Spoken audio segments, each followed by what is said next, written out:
अस्सलाम वालेकुम everyone. I hope आप सब ठीक होंगे। और आज की इस वीडियो का हमारा जो टॉपिक रहेगा वो रहेगा वॉर ऑफ ट्रॉय, जिसको ट्रोजन वॉर भी कहा जाता है। और ये वॉर समझना आपके लिए इसलिए ज़रूरी है ताकि आप ओरेस्टिया ट्रायोलॉजी को समझ सकें, ताकि आप आपके सिलेबस में जो प्ले है एगामेम्नॉन उसको भी अच्छे से समझ सकें।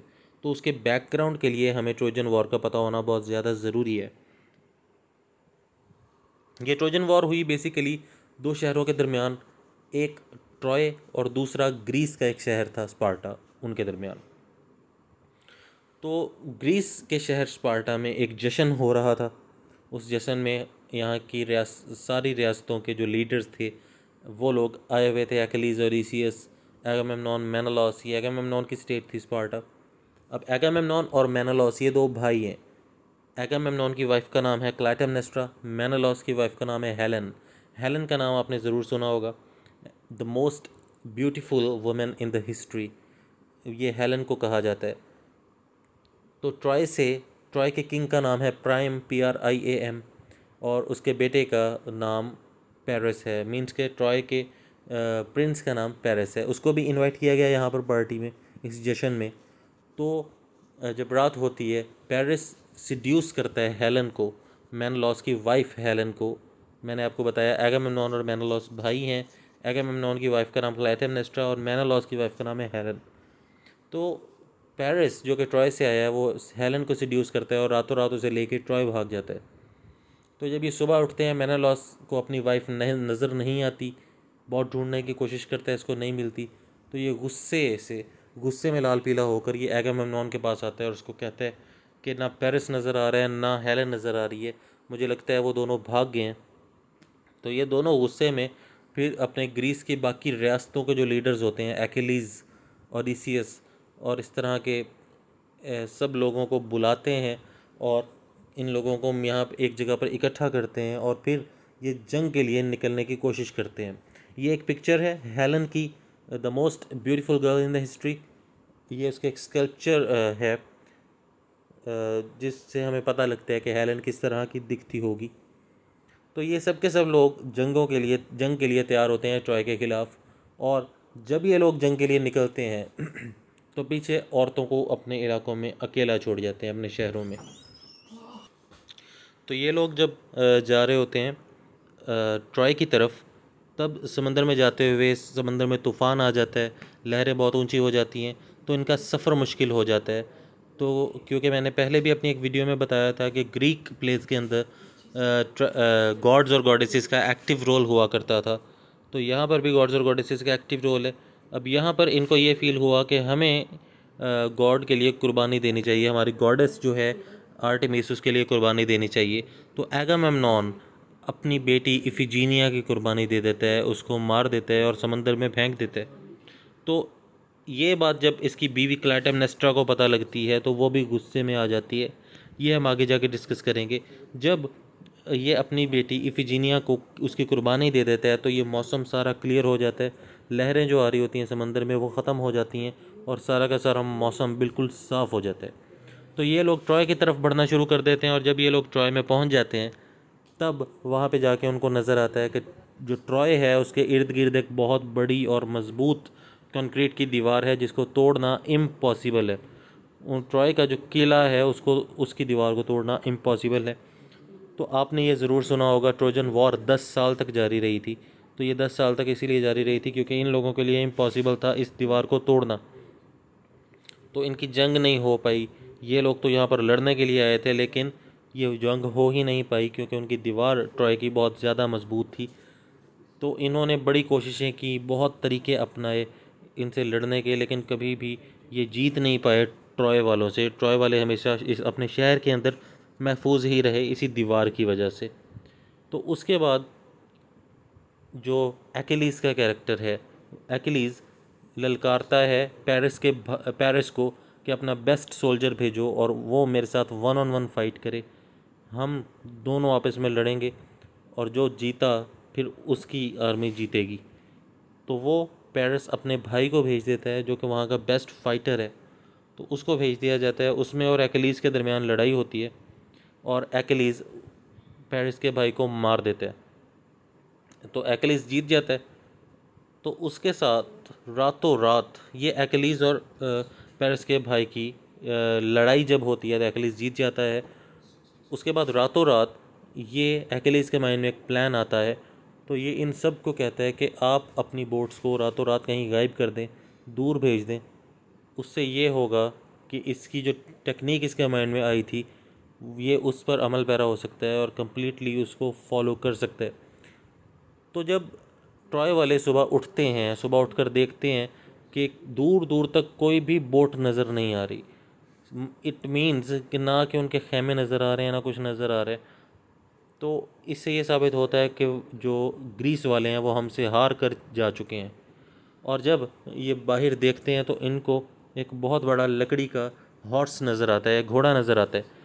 तो इनके नज़दीक यही होता है कि ग्रीस वाले यहाँ से चले गए हैं और हमारे लिए दोस्ती का हाथ बढ़ा कर गए हैं, तो हमें ये लकड़ी का घोड़ा वो एज अ गिफ्ट देकर जा रहे हैं। तो ये ट्रॉय वाले बहुत खुश हो जाते हैं। तो दरवाज़ा खोलते हैं, ये घोड़ा धकेल कर अंदर ले आते हैं। घोड़े के नीचे टायर लगे होते हैं, इसको धकेल कर अंदर ले आते हैं वो लोग और जश्न मनाना शुरू कर देते हैं, अपने खुशियों में शामिल होना शुरू हो जाते हैं। लेकिन पता तब लगता है जब आधी रात को इस घोड़े के अंदर से सारे के सारे ग्रीस के फाइटर्स निकलते हैं। ये सब लोग इसी के अंदर छुपे होते हैं। वो बाहर निकलते हैं और निकल कर सब के सब लोगों को मारना शुरू कर देते हैं जो ट्रॉय के अंदर होते हैं। 10 साल के बाद इनको ये टेक्निक याद आई कि हमने इस तरीके से लड़ना था।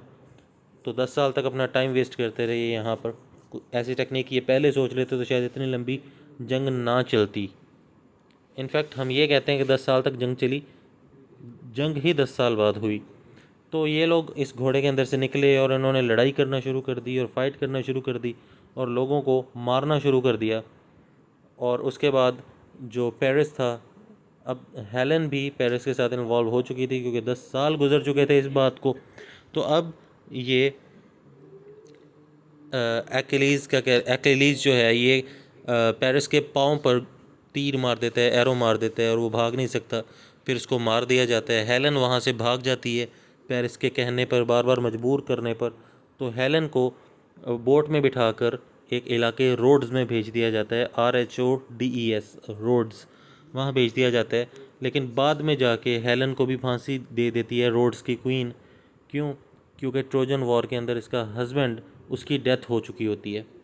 तो अब जो हमारी स्टोरी है वो ये है कि जिस तरह हमें पता है ग्रीक जो लोग थे जब उस दौर में फ़ाइट्स होती थी, ये फ़ाइट जब जीतते थे तो दुश्मन की औरतों को ये स्लेव बनाकर, ग़ुलाम बनाकर अपने साथ ले आया करते थे।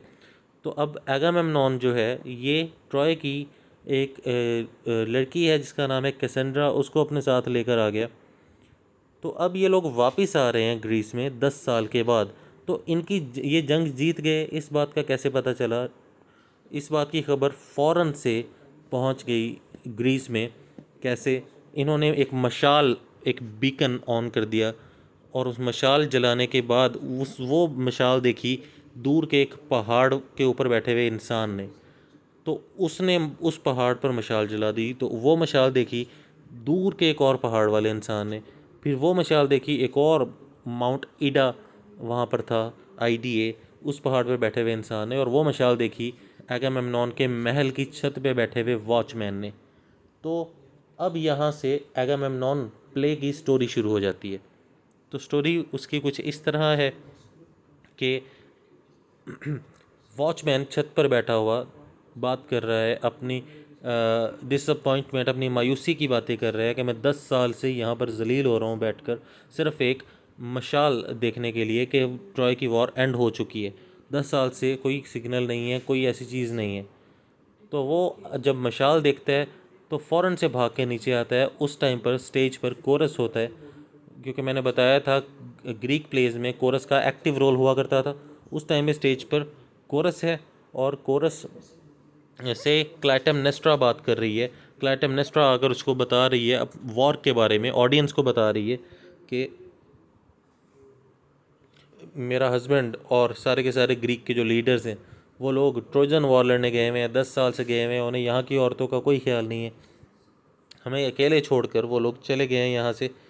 तो ये सारी बातें कोरस से हो रही हैं। इतने में वॉचमैन नीचे आता है और वॉचमैन आके बताता है कि वो मशाल मैंने देख ली है, इट मीन्स कि द वॉर इज़ ओवर।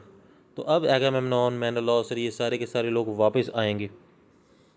तो ये लोग यही बातें होती हैं। क्लाइटेमनेस्ट्रा कहती है कि रेड कारपेट बिछा दें, क्रिम्सन फ्लावर्स ले आएँ मेरे हस्बैंड के लिए, क्योंकि वो अब आए हैं। ये असल में आयरॉनिकल होता है, क्रिम्सन फ्लावर्स और रेड कारपेट। वो रेड जो कारपेट है वो ब्लड को सिंबलाइज कर रहा होता है। इट मीन्स कि this is their last ride, कि एगामेम्नॉन की आखिरी राइड होगी। अब कोरस भी ऑडियंस को बता देता है कि कुछ बुरा होने वाला है। क्लाइटेमनेस्ट्रा की जो चाल ढाल है वो बदली हुई है और ये ज़रूर किसी मार पे है और कुछ बुरा करने वाली है। तो ये बात कोरस हमें सब कुछ बता देता है। कोरस का रोल हमने डिस्कस किया था ग्रीक थिएटर वाली अपनी वीडियो में। अगर आपने नहीं देखी तो आप वो वीडियो देख सकते हैं। उस वीडियो में हमने डिस्कस किया था कि कोरस जो है वो अपकमिंग डिज़ास्टर के बारे में बताता है, जो आने वाले ख़तरात होते हैं उनके बारे में बताता है। तो ये सारी की सारी चीज़ें हमें कोरस के थ्रू पता लगती हैं। तो कोरस यहाँ पे बता रहा है कि क्लाइटेमनेस्ट्रा के दिल में किसी चीज़ का गुस्सा है। तो ये गुस्सा बाद में पता चलता है कि क्लाइटेमनेस्ट्रा इस वजह से गुस्सा थी कि एगामेम्नॉन ने इफिजीनिया को जो मार दिया था सिर्फ समंदर के देवी को खुश करने के लिए, आर्टेमिस को खुश करने के लिए इसने अपनी बेटी इफिजीनिया को कुर्बान कर दिया, और वो भी अपने भाई के लिए, भाई की वाइफ के लिए, जो कि उसको धोखा देकर खुद चली गई थी। उसके लिए इसने अपनी सगी, अपने ब्लड रिलेशन को, अपनी बेटी को कुर्बान कर दिया। तो ये उसने बहुत गलत किया। और दूसरी मेन रीज़न क्लाइटेमनेस्ट्रा के अंदर जो एगामेम्नॉन के लिए नफ़रत जाग रही है उसकी ये है कि क्लाइटेमनेस्ट्रा ऑलरेडी एक रिलेशन में आ चुकी है। एगेस्थस, उस बंदे का नाम एगेस्थस है, उसके साथ ये रिलेशन में आ चुकी है। तो अब उसके साथ शादी करना चाहती है, इस वजह से एगामेम्नॉन से इसको नफ़रत है। अब एगामेम्नॉन एक हेरल्ड आके बताता है, हेरल्ड कहते हैं घरेलू मैसेंजर को। हेरल्ड आके बताता है कि अब एगामेम्नॉन जो है वो आ चुका है शहर के अंदर, स्पार्टा में आ चुका है। तो वो क्लाइटेमनेस्ट्रा कहती है लाएं इस सारे के सारे फूल, हम उनका इस्तकबाल करें। असल में ये उनका आखिरी इस्तकबाल करना चाह रही है। तो एगामेम्नॉन आता है, साथ में इसके शैरियट से, इसकी बगी से एक और लड़की उतरती है, जिस लड़की का नाम मैंने बताया आपको कैसेंड्रा, जो ये ट्रॉय से लेकर आए थे क्योंकि जंग जीत चुके थे तो वहाँ की औरतों को स्लेव बनाकर ले आए। तो ये कैसेंड्रा को अपने साथ ले आया था। अब ये एक तीसरी चीज़ ऐड हो गई क्लाइटेमनेस्ट्रा के गुस्से में कि उसकी सौतन एक बनने वाली आ गई। तो इस वजह से उसको बहुत ज़्यादा गुस्सा चढ़ गया। तो उसको अब कैसेंड्रा जो है वो एक फ़ीमेल प्रॉफिट दिखाई गई है। उसके बारे में ये मशहूर है कि वो प्रॉफिट भी है, लेकिन उसको ये कर्स दी गई है कि उसकी बात पर कोई यकीन नहीं करेगा। वो प्रोफेसी तो कर सकती है लेकिन उसकी बात पर कोई भी यकीन नहीं करेगा। तो वो दिल ही दिल में, क्योंकि उसको पता होता है मेरी बात पर कोई यकीन नहीं करेगा, उसकी इंटरनल फीलिंग्स हमारे सामने पोर्ट्रे कर दी गई कैसेंड्रा की। कैसेंड्रा को पता लग रहा है कि अंदर हमारे साथ कुछ गलत होने वाला है, हम हो सकता है मर जाएं, हम मरने वाले हैं। ये सारी बातें कैसेंड्रा को पता हैं, लेकिन एगामेम्नॉन को नहीं पता। एगामेम्नॉन जब उसे धक्का देता है चलने को तो वो नहीं चलती। फिर ज़बरदस्ती वो उसका हाथ पकड़ कर उसको ले जाता है। तो वो खुदा का हुक्म मानकर चली जाती है कैसेंड्रा अपनी मौत को गले से लगाने के लिए। तो जब ये अंदर जाते हैं क्लाइटेमनेस्ट्रा बहुत खुश होकर इनको मिलती है, लेकिन जब ऑफ स्टेज ये लोग जाते हैं तो कोरस हमें बताता है कि क्लाइटेमनेस्ट्रा ने उसको मार दिया है, इन दोनों को। तो बाहर आके क्लाइटेमनेस्ट्रा में खुद बताती है मैंने एक्स से, कुल्हाड़े से इन दोनों को, कैसेंड्रा को और एगामेम्नॉन को मार दिया। क्यों मार दिया उसके बारे में ये 3 रीजंस ये वाली बताती है। एक तो ये कैसेंड्रा को ले आया, एक पराई औरत को ले आया, दूसरे नंबर पे इसने मेरी बेटी इफिजीनिया को मारा, और तीसरे नंबर पे एगेस्थस स्टेज पर आ जाता है। एगेस्थस जिसके साथ इसका रिलेशनशिप था उसके बारे में हमें पता चलता है कि उसकी, एगेस्थस की एगामेम्नॉन के साथ ये फ़ाइट थी कि इनके बाप दादा जो थे उनकी आपस में फ़ाइट होती गई थी। तो क्लाइटेमनेस्ट्रा ये कुछ रीजंस बताती है और उसके बाद एगेस्थस जो है वो स्टेज पर आ जाता है और इन दोनों का रिलेशनशिप शुरू हो जाता है। और कोरस इसको डांटता है क्लाइटेमनेस्ट्रा को कि तुमने बहुत गलत किया, तुम्हें ऐसा नहीं करना चाहिए था। लेकिन क्लाइटेमनेस्ट्रा कोरस को डांट देती है। कोरस एल्डर सिटीजन्स होते हैं, ये हमने पहले डिस्कस किया था। किसी भी जगह के, शहर के जो बूढ़े लोग होते हैं वो कोरस में शामिल होते हैं। तो ये उनको भी डांट देती है। और इस तरीके से फिर कोरस उम्मीद करता है कि हम उम्मीद करते हैं कि ओरेस्टीज़ आएगा, एगामेमनॉन का बेटा ओरेस्टीज़ आएगा और वो आके अपने बाप की मौत का बदला लेगा। तो उसी ओरेस्टीज़ की वजह से इस पूरी की पूरी ट्रायोलॉजी का नाम ओरेस्टिया रखा गया। तो ये एगामेमनॉन प्ले की स्टोरी थी, इनफैक्ट ट्रोजन वॉर की स्टोरी। और जब ये 10 साल बाद वापस आए, इसी में हमने एगामेमनॉन की स्टोरी भी कवर कर लिया। तो आई होप आपको सब कुछ क्लियर हो गया होगा।